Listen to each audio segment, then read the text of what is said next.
The night was supposed to be quiet, but it shattered into urgency when a thin, trembling whisper drifted through the icy winds. A small boy, no older than 7, stood on the snowy pavement clutching a bundle of torn blankets, his lips quivering with cold and fear.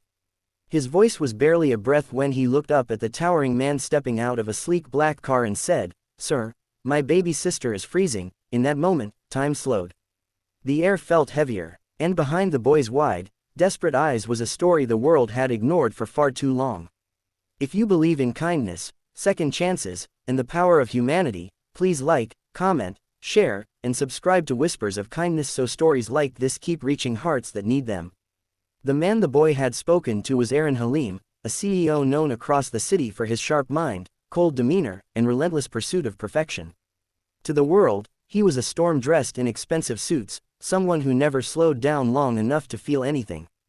But tonight, something inside him faltered. He knelt slowly, the crunch of snow beneath his knees echoing louder than the city's traffic. The little boy held the bundle tighter, as though afraid the stranger might take away the only precious thing he had left. When Aaron gently peeled back one corner of the blanket, his breath caught. A tiny baby girl, barely a few months old, lay curled like a fragile bird, her skin pale from the cold, her breath shallow and fading. The wind cut through the air without mercy, but the image of those two children cut deeper.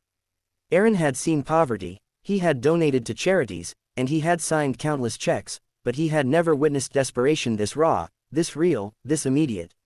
Without thinking, he pulled off his long wool coat and wrapped it around both siblings.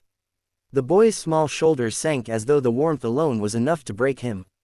Aaron lifted the baby carefully, as though she were made of glass, and signaled his driver without a word. Something about this moment was different. Something about these children stirred an ache inside him he hadn't felt in years. Inside the car, warmth slowly seeped into the freezing bodies. The boy watched every movement with wary eyes, as though life had taught him that kindness always came with a price. Aaron noticed. He could see the bruises hidden behind the boy's silence, not on his skin but in the way he held himself, too old for his age, too guarded for someone so small. When they reached the Halim residence, a mansion well known for its grandeur, the staff gasped in disbelief. Aaron, the man who never allowed anything out of order in his home, rushed inside carrying a baby wrapped in his coat, followed by a shivering child holding onto nothing but hope. The warmth of the house almost made the boy cry, but he bit it back. He had learned early that crying didn't change anything. While the staff fetched blankets, warm soup, and the family doctor, Aaron asked the boy his name.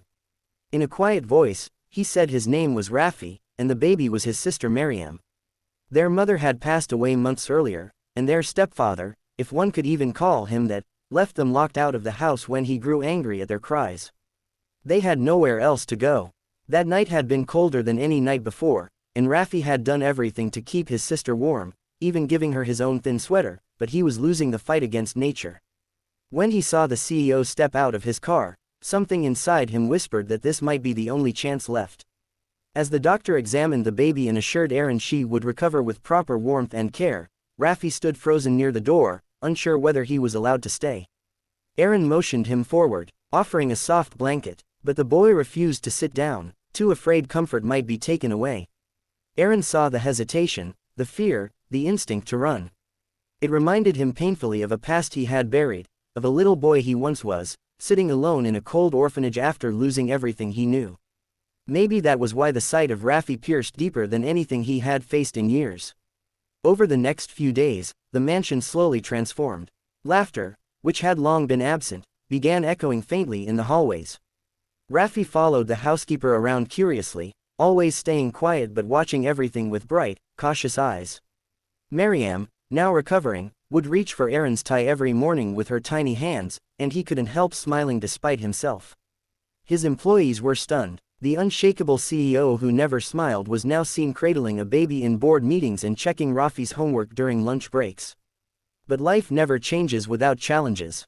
The stepfather who had abandoned the children soon heard that they were living in the Halim mansion. Sensing an opportunity for money, he arrived with threats and false claims. Rafi's face drained of color when he saw the man who had treated them like burdens. Aaron stepped forward, unflinching, his voice steady as steel. He reminded the man that abandoning minors was a criminal offense and that the police had already been informed. The stepfather left in a panic, and for the first time in months, Raffi breathed without fear pressing on his chest. Despite the safety, Raffi struggled internally. He wasn't used to warm meals, soft beds, or gentle voices. He flinched whenever someone spoke too loudly, and he apologized for things that weren't his fault. Aaron watched, realizing how deep the wounds went. One night, Aaron found Raffi sitting on the stairs clutching a photo of his late mother. The boy confessed that he feared one day he might be sent away again, that this kindness was temporary. Those words broke something inside Aaron. He sat beside the boy, not with grand promises, but with presence. Sometimes, silence carried more healing than words. Slowly, Raffi started to trust. He began smiling more often, laughing softly whenever Maryam babbled nonsense.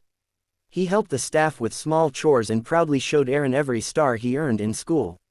And Aaron, who once believed his life was complete with wealth and success, found himself rearranging everything to make room for these two little souls who had unexpectedly taken over his heart. Months passed, and the Halim mansion was no longer a lonely place. Birthdays were celebrated, doctor visits were regular, and bedtime stories became a cherished routine. Aaron, once a man carved out of ambition and solitude, softened into someone the children could rely on. People around him noticed the change. His decisions became more thoughtful, his tone warmer, his priorities more humane. The children had not just entered his life, they had transformed it. When he finally made the decision to adopt Raffi and Maryam, the entire household held its breath. Raffi cried silently when he heard the news, not tears of sadness, but the kind born from a heart that had finally found a place to belong.